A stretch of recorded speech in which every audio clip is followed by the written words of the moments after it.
ओम श्री सद्गुरु परमात्मने नमः। वंदे गुरुम परंपराम। समस्त श्री गुरु चरणों में नमन के साथ प्रारंभ करते हैं अपनी कथा।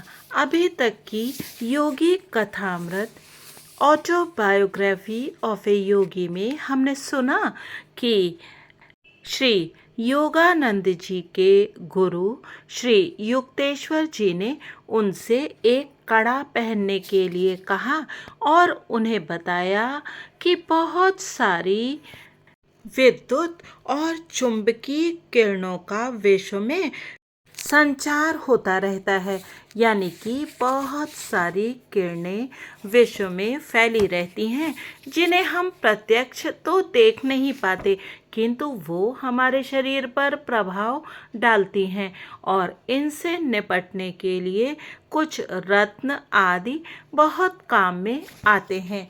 और योगानंद जी के यकृत में कुछ समस्या आने की संभावना है, इसलिए यदि वो ये कड़ा धारण करेंगे तो 24 दिन में उनकी समस्या दूर हो जाएगी।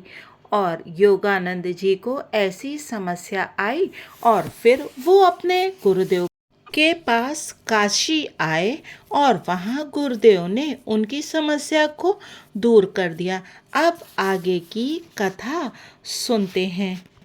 उस सुदूर अतीत की मुझे सदा ही प्रिय लगने वाली स्मृति के चिन्ह स्वरूप मैं आज भी वह चांदी और शीशे का भारी कड़ा पहने रहता हूँ, क्योंकि उस दिन मुझे फिर एक बार ये ज्ञात हुआ कि मैं एक महामानव के साथ रह रहा हूँ। बाद में अनेक अवसरों पर जब मैं अपने मित्रों को रोग मुक्ति के लिए श्री युक्तेश्वर जी के पास लाता, तब वे निरपवाद रूप से हर बार उनके लिए कोई रत्न या कड़ा बताते थे और ग्रह शांति में ही बुद्धिमानी है ये उन्हें जता देते थे। बचपन से ही मेरे मन में ज्योतिष विद्या के विरुद्ध पूर्वाग्रह बस गया था। इसका कारण अंशतः ये था कि मैंने अनेक लोगों को केवल ज्योतिषी के अनुसार ही चलते देखा था और कुछ हमारे परिवार के ज्योतिषी की मेरे लिए की गई एक भविष्यवाणी के कारण तुम 2 बार विधुर हो जाओगे और कुल 3 बार विवाह करोगे। मैं जब भी इस पर विचार करता तो मुझे ऐसा लगता मानो मैं 3 विवाहों के मंदिर के बाहर बलि के लिए बंधा बकरा हूँ। अब अच्छा यही है कि तुम अपने भाग्य के सामने समर्पण कर दो। मेरे भाई अनंत ने कहा था, तुम्हारी जन्म कुंडली के फल ज्योतिष में लिखी गई ये बात भी सही हो गई कि तुम बचपन में घर से भागकर हिमालय की ओर जाओगे, लेकिन जबरदस्ती वापस ले आए जाओगे। तुम्हारे विवाहों की भविष्यवाणी भी सच होकर ही रहेगी। एक रात मेरे मन में स्पष्ट अंतर्ज्ञान उभर आया कि ये भविष्यवाणी पूर्णतः मिथ्या है। मैंने जन्म कुंडली को आग लगा दी और उसकी राख को एक लिफाफे में भरकर उस पर लिख दिया। दिव्य ज्ञान की अग्नि में जला देने पर अतीत के कर्म बीज अंकुरित नहीं हो सकते। मैंने उस लिफाफे को ऐसी जगह रख दिया जहां आसानी से वो सबको दिखाई पड़े।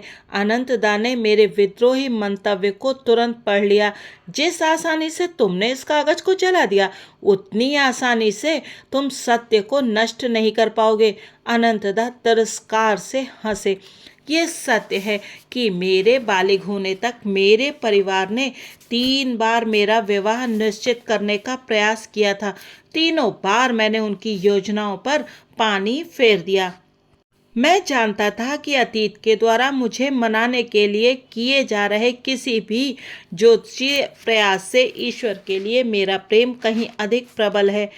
जितनी अधिक गहरी किसी मनुष्य की आत्मानुभूति होती है, उतना ही अधिक वो पूरे ब्रह्मांड को अपने सूक्ष्म आध्यात्मिक स्पंदनों से प्रभावित करता है और उतना ही कम वह स्वयं ब्रह्मांड के परिवर्तनों से प्रभावित होता है। गुरुदेव के ये शब्द प्रायः मेरे मन में उठकर मुझे प्रोत्साहित करते रहते। कभी कभी मैं ज्योतिषियों से ग्रह दशा के अनुसार अपना सबसे बुरा समय चुनने के लिए कहता और उसी समय में जो काम हाथ में लेता उसे पूर्ण कर देता।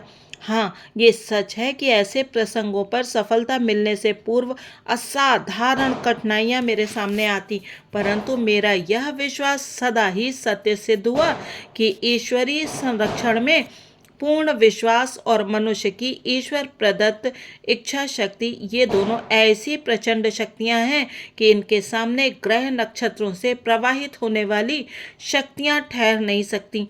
ये बात मेरी समझ में आ गई कि जन्म वेला के समय की ग्रहों की स्थिति का अर्थ ये नहीं होता कि मानव अपने अतीत के हाथों केवल एक कठपुतली है, बल्कि उसका संदेश तो मानव के स्वाभिमान को जगाने के लिए एक शूल है। स्वयं अंतरिक्ष हर प्रकार की सीमा से मुक्त होने के लिए मानव के दृढ़ निश्चय को जगाना चाहता है। ईश्वर ने प्रत्येक मनुष्य को आत्मा के रूप में बनाया है, उसे स्वतंत्र व्यक्तित्व दिया है, इसीलिए वह विश्व रचना का एक अनिवार्य अंश है।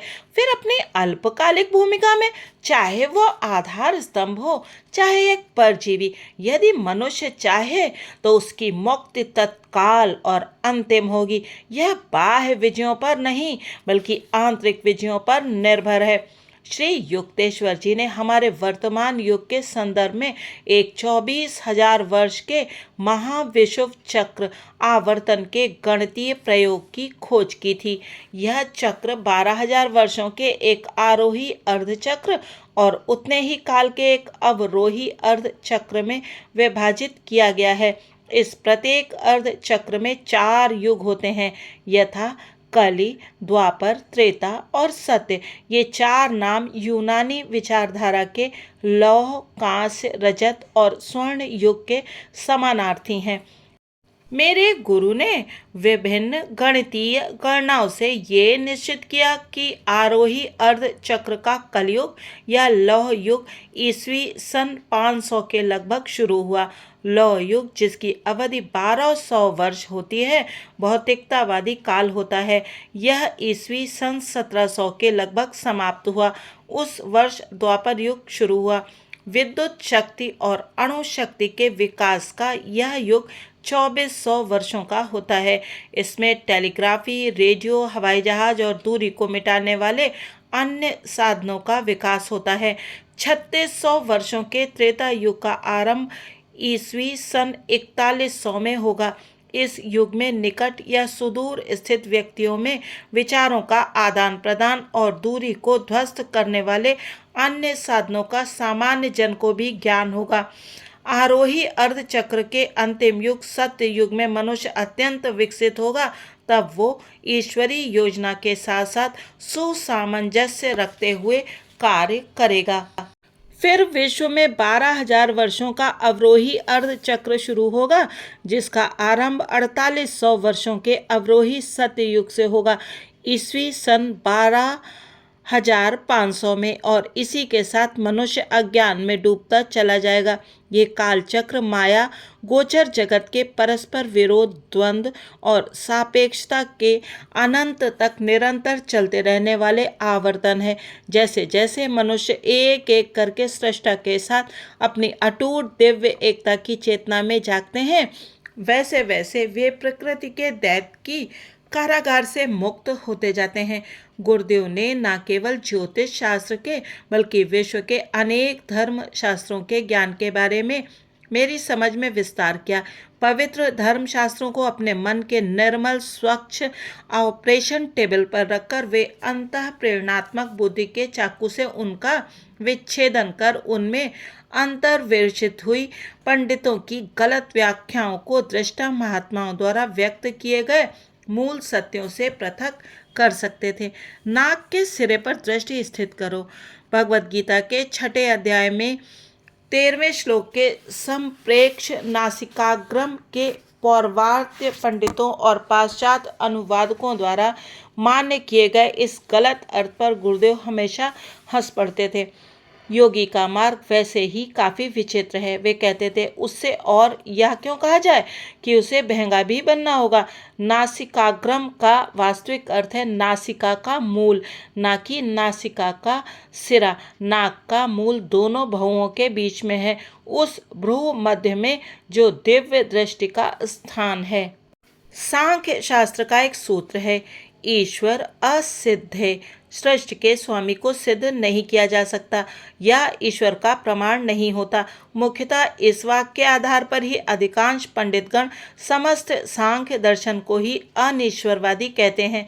वह सूत्र नास्तिकता का सूचक नहीं है, श्री युक्तेश्वर जी कहते थे। उसका केवल इतना ही अर्थ है कि अज्ञानी मनुष्य के लिए, जो अपने सारे निष्कर्षों के लिए केवल अपनी इंद्रियों पर ही निर्भर रहता है, ईश्वर का प्रमाण सदा अज्ञात ही रहेगा और इसीलिए उस प्रमाण का अस्तित्व नहीं हो सकता।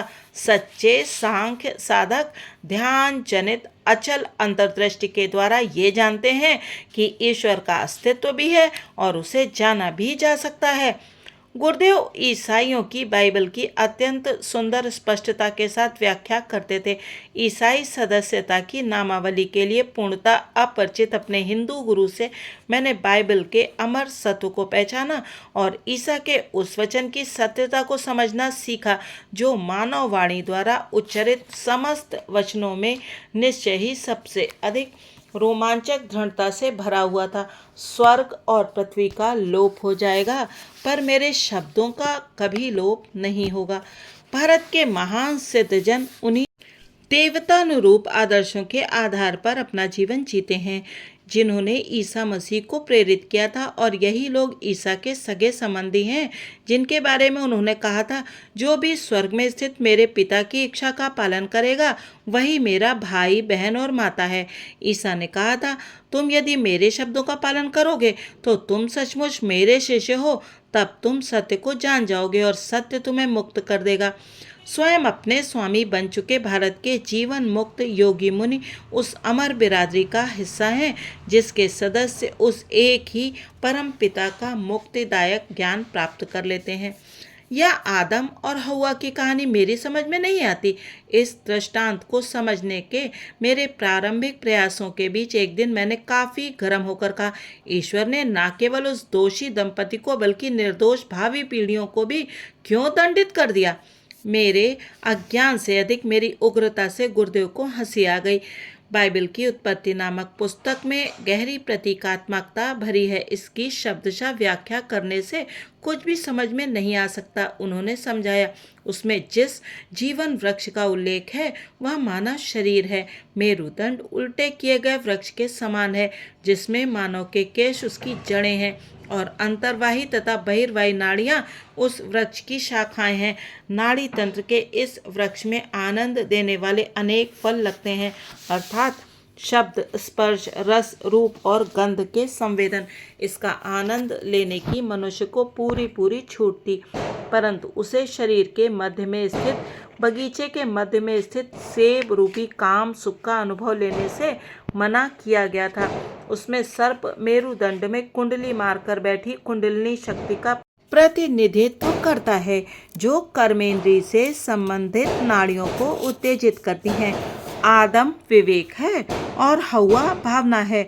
जब किसी भी मनुष्य में भावना या हव्वा मानसिकता पर काम वासना हावी हो जाती है तब उसका विवेक या आदम भी विनिष्ट हो जाता है।